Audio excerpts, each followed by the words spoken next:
So what's going on, YouTubers? This is DIY Dan, Saltwater Junkie again, and this is part of a series I'm doing on what materials and how I build certain items for my systems. This one in particular is going to be about the relays I use, how they work, why I use them, and how you can make them do what you want them to do. Alright? So let's get to it. Relays, and the whole purpose of using a relay is to use little tiny amperage switches like this to run a higher amperage pump or skimmer, basically, okay? So you can use a low amperage signal to engage the relay and run a high amperage item such as a protein skimmer or a water pump for an auto top off. Alright, so that's the purpose of using the relay. You don't want to run the amperage of a little water pump through these switches. They're just not made to handle that kind of amperage.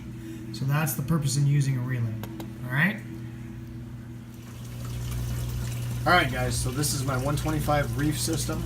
Okay, I'm in my filtration room, and I've got 3 relays running various things on this system. Okay,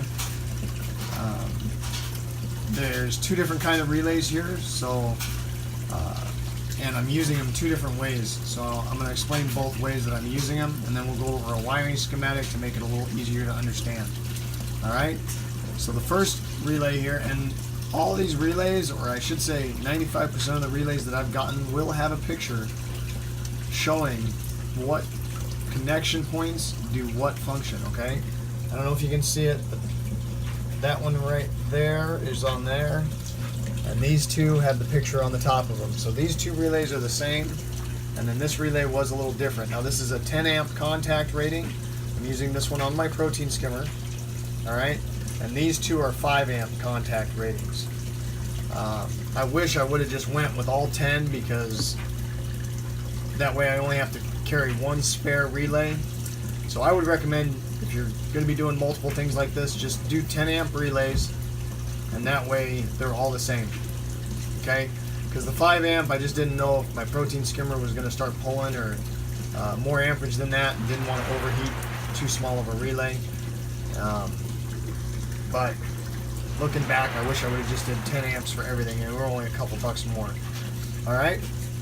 So this first one I'm going to explain, and all of these relays, and I've got a little DC pump for my auto top off on this system, are running on 1 converter or DC power supply, however you want to label that, okay? That's the one right there. And the reason I'm able to do this is because this one's rated at 4 amps. Alright? And if you look at my video on converters and level switches, I kind of explain how you can save some money on converters. Possibly. Alright? So this first one is my protein skimmer, as I said, because it is a 10 amp contact rating. So, on this one, the converter is putting power, and I'm using the converter to excite this relay only. Then there's an extension cord plugged in that is running the protein skimmer, and I'm using this one in a normally closed position, meaning that the extension cord is always flowing electricity through, and the only time that it disconnects the power is when this relay is excited. Okay? And that's because there's no point in exciting a relay for a protein skimmer 24 hours a day. I only need to excite it if I've got a problem. Alright? So the protein skimmer is running 24/7. This relay is making contact 24/7 unless my safety switches go off and it excites the relay, and that disconnects the power. Okay? The second relay is running my auto top off. I have a little DC pump. Alright, so not only is the converter being used to excite the relay, it is also being used to power the pump. Alright? This relay is running normally open, because my auto top off pump only runs for 2 minutes or so, 3 or 4 times a day. So I'm only exciting this relay when I need to run the pump. Okay, so it's working reverse of my skimmer relay. Alright, this third relay is running a circulation pump in my storage container. I'll have a video explaining why I'm doing that coming up shortly. I think this is going to be really cool. And again, the converter is being used to excite the relay, but it's a 110 pump. So I've got an extension cord on the contact side, and I've got this one working normally closed. And the reason for that is my circulation pump's running 24/7 unless there is a problem. So the only time it's going to disconnect power is if my water level switch gets triggered in my storage container, basically saving the pump from running dry. Alright, now let's go over the wiring schematic. Alright guys, so we're going to talk about this relay first. Hopefully you can get a view of it there. I basically drew it out though, exactly like it is on there, okay? Let's talk about the exciter first, which is 13 and 14. They usually represent like a box, or they'll have a box with a line going through it. They do different ways, but usually that means that's the exciter, okay? This one actually has a diode. That's what this arrow with the straight line means. So that means electricity has to flow a certain way on that, okay? They were nice enough to label it on the picture. They show this one's positive, which is 14, 13 is negative, okay? So look for that on the relay you get, okay?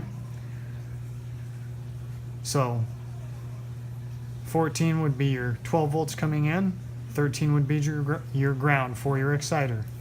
Now we'll talk about these numbers. So the way this is drawn out, this is specifying 12 is going through, and this is when it is de-energized. There's no power, no ground. When it's got the picture on top of the relay, that means as it sits right now with no voltage or ground going to it. So 12 would be flowing through and going straight through to 4.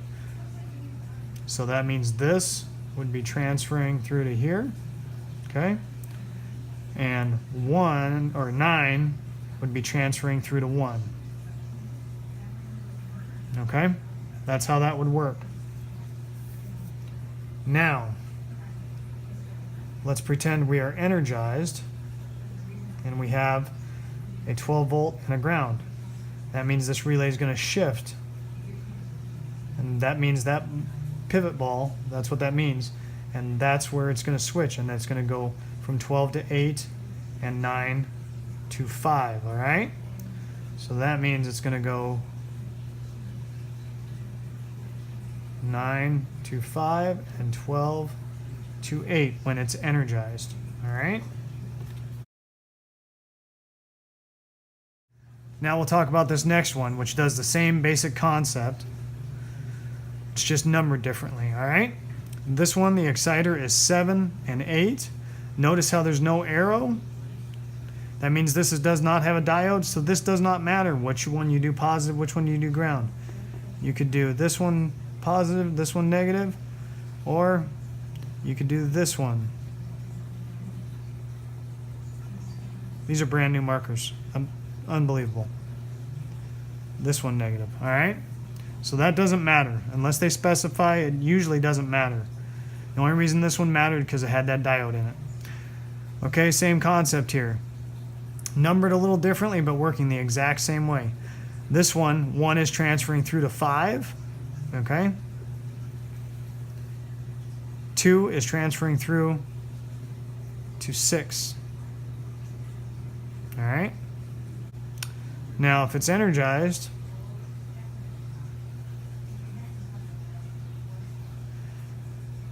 meaning we have our power and our ground to our exciter, 2 is going to transfer to 4, and 1 is going to go to 3. Alrighty? So that's how those work. Most 8-pin relays are going to do this exact same function. It just matters how they number them and how they put them on the relay stand. Okay? Alright guys, so hopefully that helped you out, and hopefully see you on the next clip. Have a good one. See you next time.